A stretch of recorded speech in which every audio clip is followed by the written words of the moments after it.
Hi friends, அஸ்ஸலாமு அலைக்கும். எல்லோரும் எப்படி இருக்கீங்க? நல்லா இருக்கீங்களா? இன்றைக்கி என்ன டிஷ் பார்க்க போகிறோன்னா, வத்தல் குழம்பு பார்க்க போகிறோம். வத்தல் குழம்பு உண்மையிலே ரொம்ப நல்லா டேஸ்ட்டாக இருந்தது. இது எப்படி செய்யுதுன்னு பார்க்கலாம்.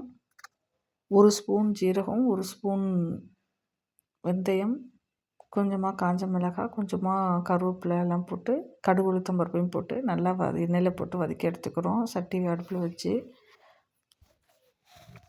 சின்ன வெங்காயம் நிறையாவே போட்டேன் நான். சின்ன வெங்காயமும் பூண்டும் நிறையாவே சேர்த்துக்கோங்க, உடம்புக்கு நல்லது.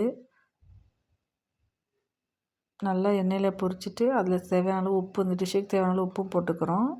ஒரு கண்ணாடி பதத்துக்கு வந்ததும் இதில் கொஞ்சமாக ஒரு 1/4 டீஸ்பூன் அளவுக்கு மஞ்சத்தூள், ஒரு 2 ஸ்பூன் மல்லித்தூள், ஒரு 1/2 ஸ்பூன் மிளகாத்தூள் போடுறோம். ஏன்னா எங்கள் வீட்டு மிளகாத்தூள் ரொம்ப காரமாக இருக்கும். அதனால் குழந்தைங்க காரமாக இருந்தால் சாப்பிட மாட்டாங்க.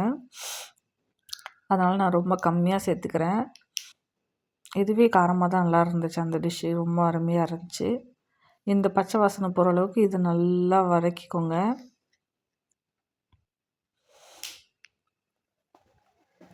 அந்த சின்ன வெங்காயமும் நல்லா வதங்கி அந்த பூண்டு நல்லா வதங்கினதும் அது ஒரு டேஸ்ட்டு தனியாக கொடுக்குதுங்க. இந்த பச்சை வாசனைலாம் போனதுக்கப்புறம் ஒரு 2 தக்காளி நல்லா பெருசாக பழுத்த தக்காளி 2 தக்காளியை அரைச்சி நான் சேர்த்துக்கிறேன் இதில். அந்த தக்காளியோட பச்சை வாசனையும் போனதுக்கப்புறம் நம்ம புளி நல்லா பெரிய எலுமிச்சை சைஸுக்கு புளியை ஊற வச்சிடுறோம். அந்த புளியை கரைச்சி அந்த புளியோட சாறை இதில் சேர்த்துக்கிறோம். எப்போதுமே அஸ்யூஷுவல் நம்ம சேர்க்குறது தான். வத்த குழம்புக்கு கொஞ்சமாக அந்த புளிப்பை பேலன்ஸ் பண்ணுறதுக்காக கொஞ்சமாக ஒரு சின்ன நெல்லிக்காய் சைஸ் அளவுக்கு வெல்லம் சேர்த்துக்கிறோம். அதுவும் நல்லா கரைஞ்சி எண்ணெய் பிரிஞ்சு தனியாக வரும்போது தனியாக ஒரு சின்ன கடாயில் எண்ணெய் ஊற்றி அதில் வத்தல், நான் இன்றைக்கி வத்தல் என்ன போடுறேன் அப்படின்னா, சுண்டக்காய் வத்தல் தான் போடுறேன்.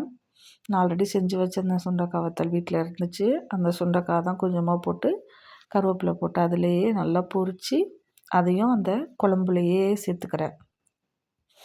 நல்லா எண்ணெய் பிரிஞ்சது வர வரைக்கும் நல்லா கொதிக்க விட்டு அந்த சுண்டைக்காய், சின்ன வெங்காயம், பூண்டு இதெல்லாம் கலந்து அது சாப்பாட்டோடு சேர்த்து சாப்பிடும்போது அந்த புளிப்பு, இனிப்பு எல்லாம் கலந்து அது ஒரு டேஸ்ட்டு அவ்வளோ அருமையாக இருந்துச்சு. சாப்பிட இன்னும் சாப்பிட்டுட்டே இருக்கலாம் போல தோணுச்சு.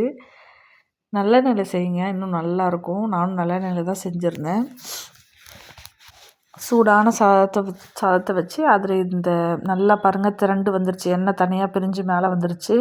ஃபுல்லாக சின்ன வெங்காயம் மட்டும் தான் நான் சேர்த்துருக்கேன். நான் கட் பண்ணலாம், அப்படி முழுசாக போட்டிருக்கேன். அதனால் உண்மையிலே ரொம்ப அருமையாக இருந்துச்சு. சாப்பிட சூடான சாதத்தில் சாப்பிட இன்னும் சாப்பிடணும் போல் இருந்துச்சு. நீங்களும் இந்த ட்ரெஸ்ஸை ட்ரை பண்ணி பார்த்துட்டு எப்படி இருந்துச்சுன்னு எனக்கு கமெண்ட் பண்ணுங்கள். Okay, bye friends. அஸ்ஸலாமு அலைக்கும்.